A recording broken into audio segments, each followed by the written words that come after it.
찬송가 268장 죄에서 자유를 얻게 함은 함께 찬양하겠습니다.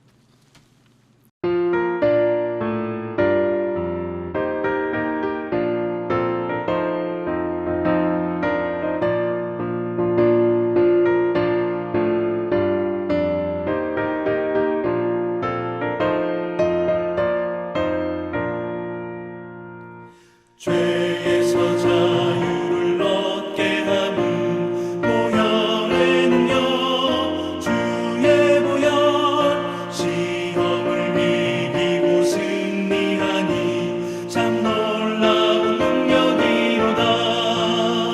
주의 보혈 능력이 또다. 주의 피 믿어 주의 보혈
오늘 우리에게 주신 하나님 말씀은 창세기 4장 3절에서 9절 말씀입니다.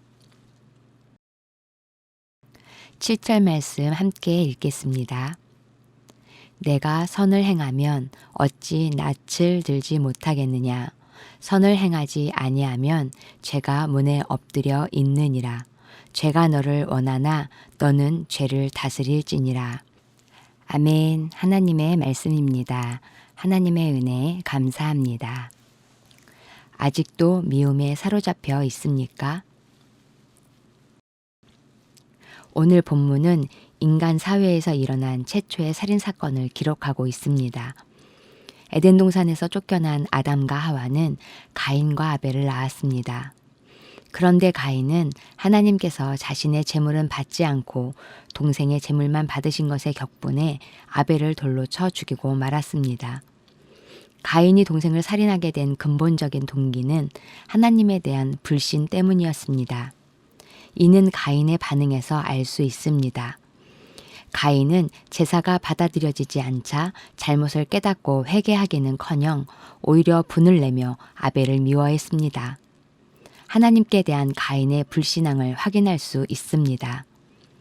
하나님을 떠난 불신앙은 하나님과의 관계 단절뿐 아니라 인간관계의 단절과 파괴를 가져옵니다. 아담과 하와가 죄를 범했을 때 아담은 하와가 원인 제공을 했다며 죄를 전가했습니다. 죄를 범하기 전 하와로 인해 감탄하며 하나님께 감사했던 그였습니다. 그런데 죄로 인해 감사했던 대상이 원망의 대상이 된 것입니다.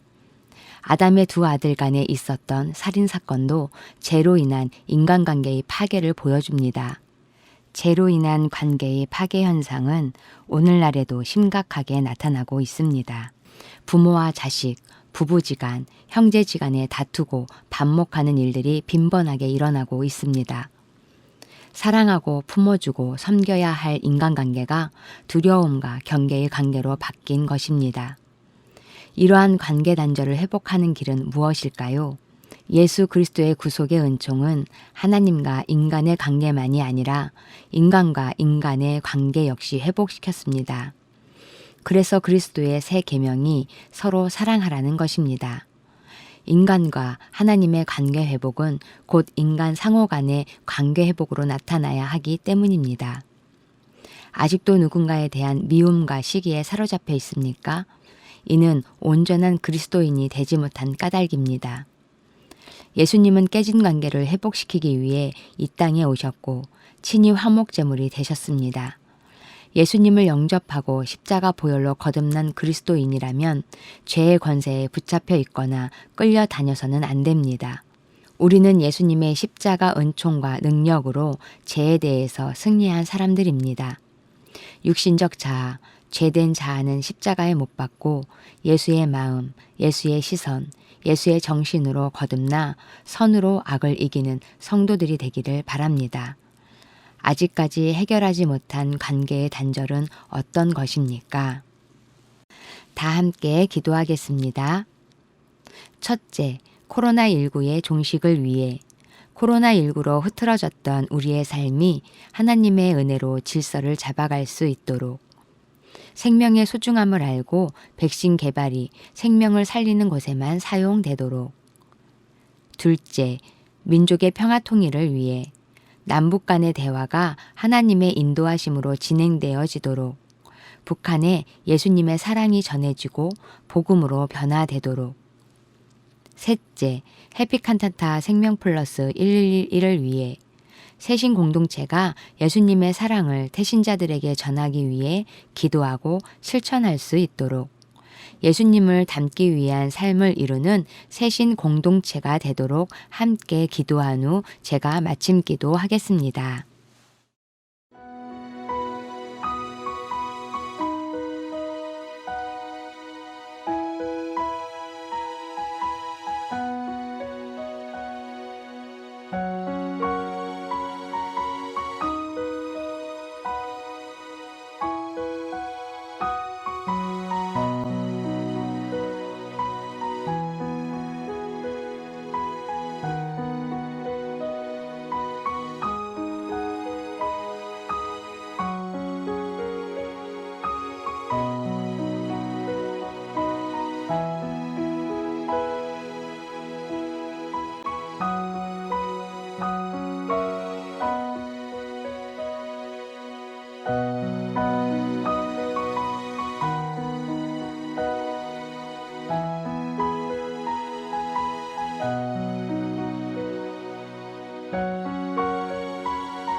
하나님의 은혜와 사랑 가운데 살아가면서도 욕심과 교만한 생각에 불순종했던 죄인임을 고백합니다. 주님, 나를 대신해 달리신 십자가를 바라보며 죄를 깨닫고 주님의 은혜를 곱씹게 하옵소서. 예수의 정신으로 거듭나 죄에서 자유함을 얻게 하옵소서. 태신자들도 저희들과 함께 죄에서 자유함을 얻을 수 있도록 인도해 주시옵소서. 그것을 위해 주의 복음을 전하기에 힘쓸 수 있도록 인도해 주시옵소서. 이 밤 평안한 밤 되게 하시고 내일 새벽 예배에 함께 예배할 수 있도록 인도해 주시옵소서. 모든 말씀 예수님의 이름으로 기도합니다. 아멘.